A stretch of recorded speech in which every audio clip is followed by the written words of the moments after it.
Monarch: Legacy of Monsters, an Apple original series. The world is on fire. I decided to do something about it. On November 17th. This place, it's not ours. Believe me. The most massive event of the year arrives. If you come with me, you'll know everything, I promise. Oh my God, go! Monarch: Legacy of Monsters. Streaming November 17th, only on Apple TV+. This episode is brought to you by Been Verified. Help chip away at the uncertainty that comes with online dating and use BeenVerified.com, a leading platform for online background searches and people search reports. With their powerful search tools and extensive database, you could easily gather information about potential dates, which may help you find peace of mind before taking that next step. You can never be too safe when it comes to dating. Get 20% off today to help take control of your dating game. Visit BeenVerified.com/podcast. This is Optimal Relationships Daily, episode 1960. What to Do When Life Doesn't Go As You Planned, by Rachel Shanken of MindBodyWise.com. Hello, everybody, and welcome back to Optimal Relationships Daily with me, your host and narrator, Greg Audino. Great to have you here today for our first of two episodes. This one will be our weekly bonus episode, in which I share with you a previously aired episode from another show in our network that I think you'll enjoy and can even teach you a bit about your relationships too. This one comes from Optimal Living Daily, our personal development show.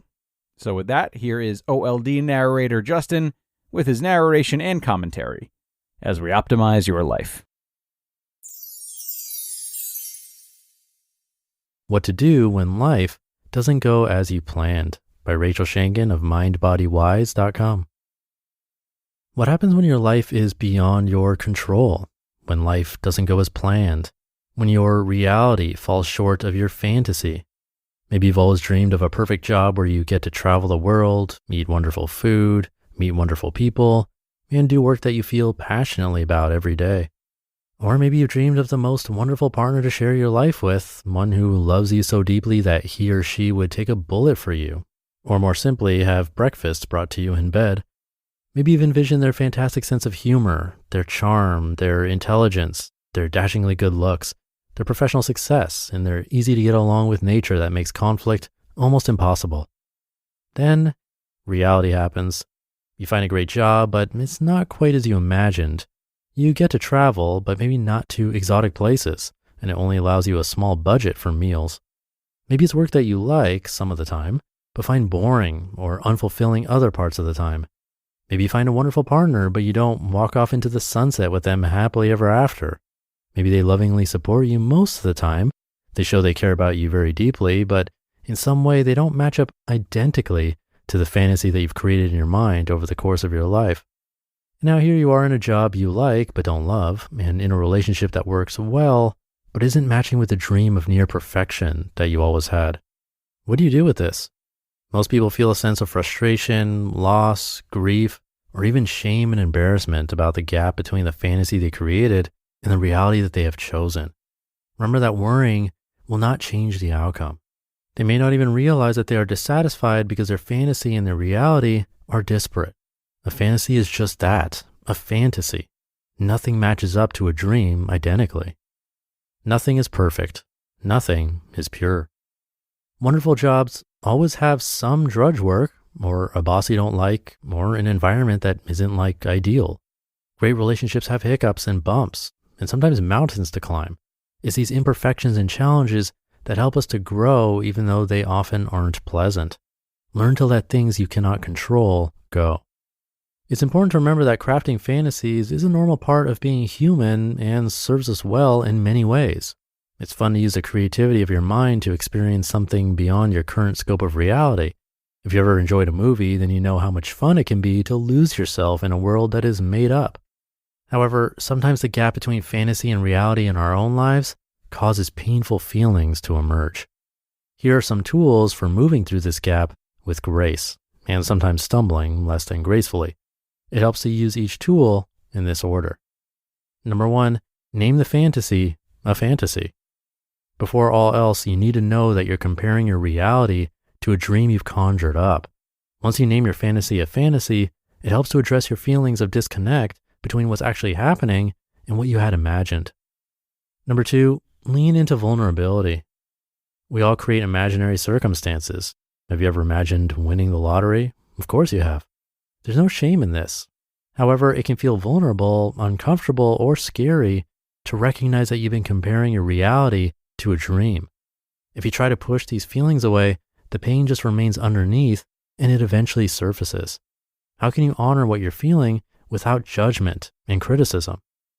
Number 3, grieve the loss of the dream.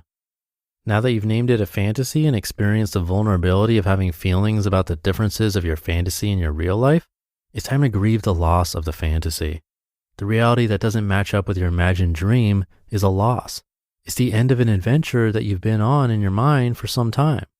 Your fantasy deserves respect for having comforted you when you didn't know what your real circumstances would turn out to be. It filled in the gap of uncertainty and gave you a beautiful goal for which to strive. And now here you are. There may be some sadness, wistfulness, nostalgia, or other feelings that arise as you grieve this ending. It's important to allow yourself to fully feel these feelings. And number 4, appreciate what you do have instead of focusing on what you don't. This is the fun part. Sometimes we get so focused on the trees we can't see the beauty of the whole forest. Focus on what you can control. Stop worrying about the little things. The spontaneity of life has created something different from your fantasy and maybe something quite wonderful in its own right. After grieving the loss of what isn't, you get to celebrate the gains of something that you never could have conjured up in your imagination. You get to focus on some of the good stuff that has come along on your journey, the unpredictable learning and the gifts. What can you be grateful for on this path, even when it's not how you expected it to be? It may seem that I'm saying you can't have it all, but I'm actually saying you can have it all and appreciate your life so much more. All may need to be redefined as a chance to be all that you are in imperfect circumstances, because this is reality. I have found that learning from the challenge is an all worth working for. You just listened to the post titled, What to Do When Life Doesn't Go As You Planned by Rachel Shanken of MindBodyWise.com. Monarch, Legacy of Monsters, an Apple original series. The world is on fire. I decided to do something about it. On November 17th, This place, it's not ours. Believe me. the most massive event of the year arrives. If you come with me, you'll know everything, I promise. My God, go, go, go! Monarch, Legacy of Monsters, streaming November 17th, only on Apple TV+. This show is sponsored by Regain Couples Therapy by BetterHelp. Whether you're in the honeymoon phase or partners for life, perfectly content with your partner or going through a rough patch, setting aside time to listen to each other and work through conflicts can transform your relationship. And I can tell you from experience that sometimes the best place to learn how to be the better listener or communicator that your partner needs is in therapy. If your relationship is having ups and downs, or you simply want to work on yourselves together, consider giving Regain a try and see how your relationship can improve, no matter what stage you're at. This is an entirely online form of therapy that's not only helpful, but also designed to be convenient, flexible, and suited to your schedule. Just fill out a brief questionnaire to get matched with a licensed therapist and switch therapists at any time for no additional charge. The best relationships are always worth fighting for. Try something new in therapy. Visit regain.com/ORD today to get 10% off your first month. That's regain.com/ORD. And thank you to Rachel, great post. It's Buddhist philosophy that talks about how selfish desire and craving is the main source of suffering, which in other words can be expectations. That's our desire of what we think should happen. And then when it doesn't, we're unsatisfied and we suffer. I don't think you can escape all of that and not have any expectations or desires whatsoever, but it's nice to think about that from time to time and remind yourself that some things aren't in our control and that it's okay. So nice reminder for Rachel for today and this weekend. Have a great weekend if you're listening in real time, and I'll catch you tomorrow where your optimal life awaits.